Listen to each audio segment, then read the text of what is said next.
Hey everybody, my name is Greg Slone, and Rookie!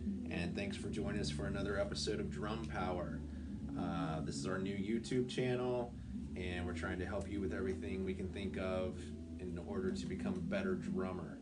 So, what we're going to talk about this time, and Brookie is going to be helping me with, especially for the first part of this video, is what we need to work on when we're practicing. How should we go about practicing? Especially if you're a beginning drummer, this is what she's going to be helping me with. And later on, I'm going to come back in the video and talk about more advanced drummers and what you should be working on if you're more advanced when you're practicing.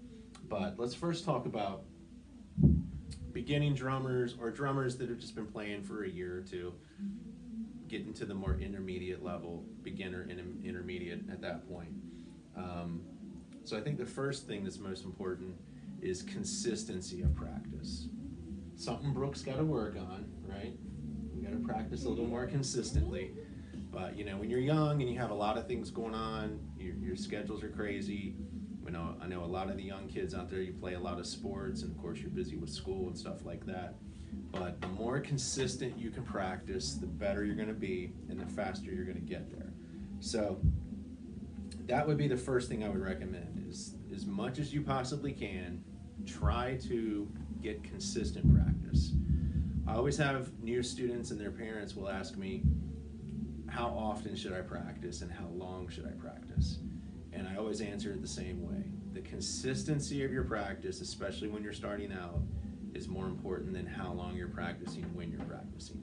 So in other words, I would rather Brooke practice 10 minutes a day every day than to practice for an hour on a Sunday once a week, because we're trying to develop muscle memory and things that need repetition over and over and over. So I'd rather see consistent repetition for 10 minutes, 15 minutes, preferably 20 to 30 minutes a day every day. But if all you can give me is 10 minutes a day every day, I would rather see that than an hour on a Sunday or something like that. So that's number one. We want consistency in our practice. All right, so let's say that Brooke is let's say you're on the lower end of the time spent on practice, because I know you're busy and you're running all over the place. So let's say she just goes for 10 minutes a day is what her goal is right now. So what are we going to do in that 10 minutes? Well, the first thing I like for you to do is warm up with your rudiments and kind of get set with that stuff. So let's do that real quick. Let's say we're going to do our single stroke roll, which good job. So she was working on that when we first started this video, of course. So let's go into your double stroke roll.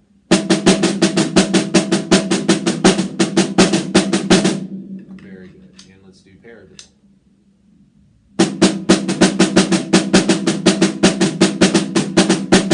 Good job. So she's running through those rudiments. That's what I would start with, because we just want to warm yourself up, get the body warmed up, get the muscles going, show the guns. You just want to get those things going to kind of get yourself in that mode. Yes, I'm practicing now. I'm going to work on my skills. So you're going to work on your speed and strength and endurance with those rudiments. Next thing that someone like she would be doing is, if you're starting to learn to read music, this would be what I would go into next. I would open up your book or a notebook if the teacher is handwriting your music in there for you, whether you're reading snare drum parts or full drum set parts. This is what she would be doing at this point.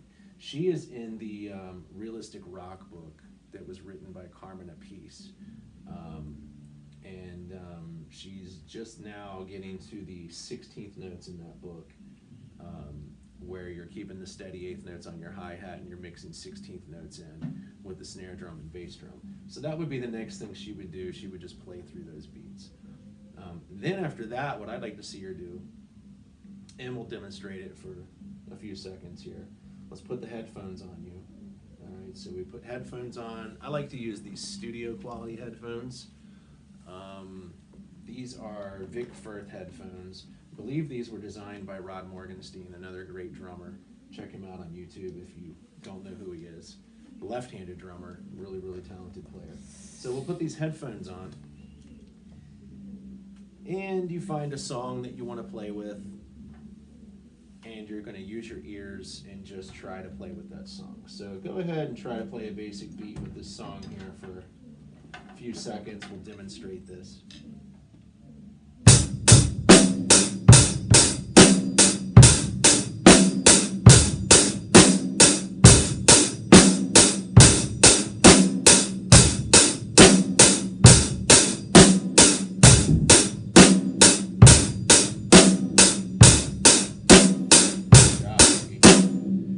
Good job. Okay, so she's listening to her song, she's locking into that beat, and she's trying to get a good feel for that. Now, at this point, for a beginning player, she's run through her rudiments, all the ones that she's done. If you've learned more rudiments than the single stroke, double stroke, and paradiddle, you would obviously go ahead and do those as well, flams and things like that. But those are the three that she's working on right now. Then she went ahead and played her beats with her music, playing with songs. You know, we just did a few seconds to demonstrate there, but she would play with at least one song I'd like her to do every day, and maybe up to 3 or 4 songs a day, depending on how it's going for her time-wise, how much time she can commit to it that day. And then at this point, so you've done your rudiments, you've run through a song or two, and now I would finish up with either just jamming on my drums and having fun, experimenting, or if you didn't feel comfortable doing that yet, I would run through the rudiments again. So which do you want to do? Do you want to give us a little jam here, a little solo thing, or do you want to just run your rudiments again? Run the rudiments again. All right, you want to run the rudiments again. So this is how I would end her practice session at home. Let's go ahead and do that single stroke. Very nice. Double stroke roll.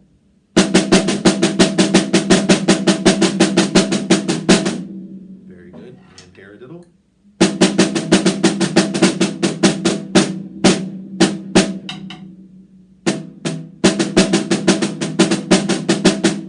Very good. Caught the rim a couple times, but that happens when we're working. So, awesome job. Awesome work.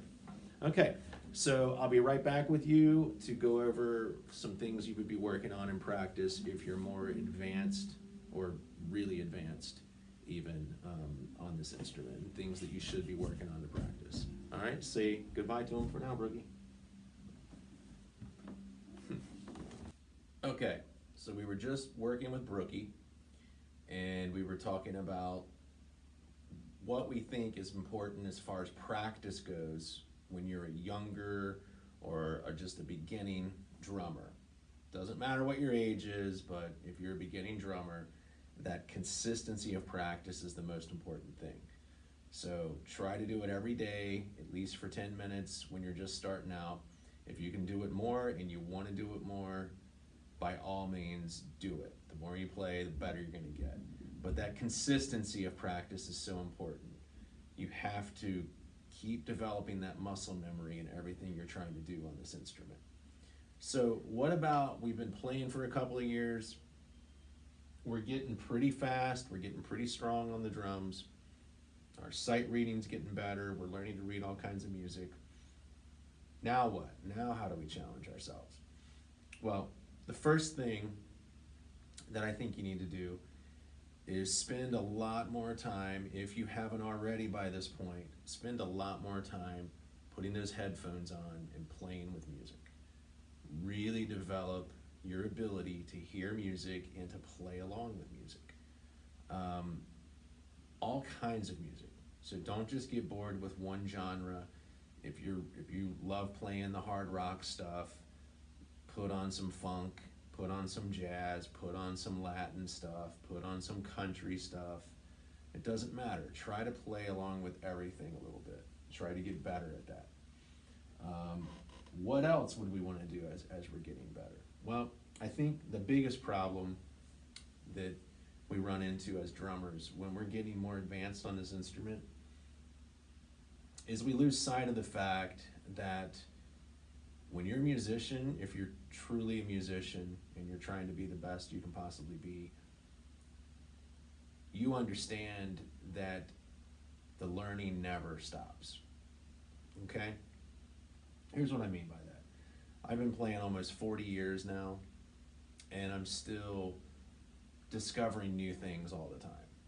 Whether it's a certain type of drum fill I heard, and I'm like, oh, that's interesting. You know, he started that with his foot instead of his hand. It's a typical drum fill, but they started with their foot instead of their hand. Or, you know, normally people would start with their right hand on this kind of a rudiment, but this guy started on his left hand, and it sounded really cool because his setup is different or whatever. You're never going to stop learning, or at least getting new, innovative ideas on this instrument, unless you just get lazy. So as long as you stay motivated and you're having fun and you want to keep getting better, you're going to keep getting better. I think the simplest terms to put it, when you're getting advanced, spend time practicing the things that you are not good at. Instead of making excuses, instead of putting those things down. Like, I know a lot of drummers I've run into that they don't, for whatever reason, or they can't really do very well with a double bass drum pedal or two bass drums. And it's always like, well, I mean, you don't need 2 feet to do this and do that. And, you know, no, you don't need two bass drums for everything, but there's some things absolutely you need to be able to do with 2 feet, or you're not going to, believe me, there's some speed metal stuff, some thrash stuff out there. No way you're going to play that with 1 foot. You're not going to have the speed, you're not going to have the power, and you're definitely not going to have the endurance to keep that up. So if you can't play the double bass stuff, instead of putting down that style of music, or instead of saying, well, you know, I'm just never going to use it, I'm not going to need it, why not challenge yourself and try to learn it and try to do it? To me, the only way you can really, quote unquote, master this instrument, and I don't think anyone ever really does. I mean, there are masters of the instrument, Buddy Rich and people like that come to mind, but certainly there were things those people could have achieved and done even further than what they did on this instrument. Whether they wanted to or not, I don't know. I'm not that person, so I can't speak for them. But there's all kinds of things. Like I myself, I want to improve in the Latin area of drumming a lot. I just haven't used it a lot in my career. I haven't had to play it a lot, so I'm not as good in that arena as I am in other areas. But the point being, practice things that you're not that great at. You can be a great drummer that's been playing for decades, but there's no doubt in my mind that there's something, a style of music or something about this instrument that you could be better at. And instead of saying, well, I'm never going to use it or I'm not going to need it, spend the time working on it. That's number one to me. I have a lot of students that they'll come in and I'll be like, you know, play me a jazz pattern, play me a swing pattern. Well, I don't really play that. I'm not. How do you know you're never going to need that? You know, certainly as a teacher, I need to be able to cover these different styles of music. If I have a student walking through the door that wants to learn jazz drumming and wants to play in that style, I better be able to do it, or I'm not going to have that student, right? You want to call yourself a professional drummer when you've been playing for a long time. You better be able to take the gig when you get the phone call. It shouldn't be, well, no, I don't really listen to country music, so I'm not going to take that gig. I mean, I don't really listen to country music that much, but I can play it. I can listen to it enough and play it on gigs enough that I can play it and I can cover it, train beats and all that stuff. So reggae music, these are other areas. But just go through some basic things and challenge yourself to learn these things and get better. So that's my advice overall. When you're beginning level and intermediate level, practice consistently every day if possible, even if it's just 10 minutes. When you get better and you get more time under your belt, you're going to go for 10, sometimes 15, 20, maybe 30 minutes a day every day. Those of us that get crazy about this instrument and we're really getting advanced, we're really getting excited, we want to get as good as possible, we might do an hour a day, 2 hours a day. I know there were times in my life when I played 4 and 5 and 6 hours a day.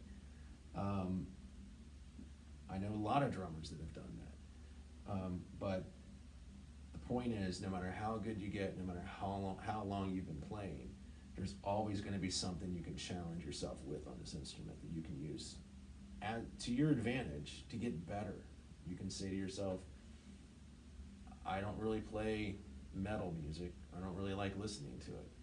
There's nothing stopping you, though, from putting the headphones on and playing along with it, or jumping on the internet and pulling up some of that music and watching people play it and trying to work on it yourself. Believe me, you'll benefit a lot from every style of music that you can think of out there. Anyway, I hope this helps you. Hope it helps improve your playing level, because maybe it'll make you think outside the box. Hey, I'm a great drummer overall. Say to yourself, I can play country music great, I can play rock music, I can play the jazz, I can play the Latin, I can play all this stuff. Maybe there's something out there you haven't really done. Maybe there's something out there you haven't really felt the need to do, and even in your career you haven't had the need to do it. But I've found the more I practice these different styles, the better I become at everything else that I'm already doing, because it helps me create and think more outside the box. I might use a Latin type rhythm in a hard rock heavy metal song in the recording studio, just because I've been working on something and it kind of seeped into my muscle memory, and then we're going for a take and I hear an idea and it sometimes sounds, really unique and original that way. If it doesn't work, then you just stick with your metal hard rock part that would normally be what most people would play for that. But I think the most creative drummers are guys that stretch the limits, push themselves into all these different styles. So anyway, hope you like these videos. Please like these videos, share them, subscribe to the channel, leave comments, and I'll try to answer any of them that I can. And we'll see you next time. Keep on rocking.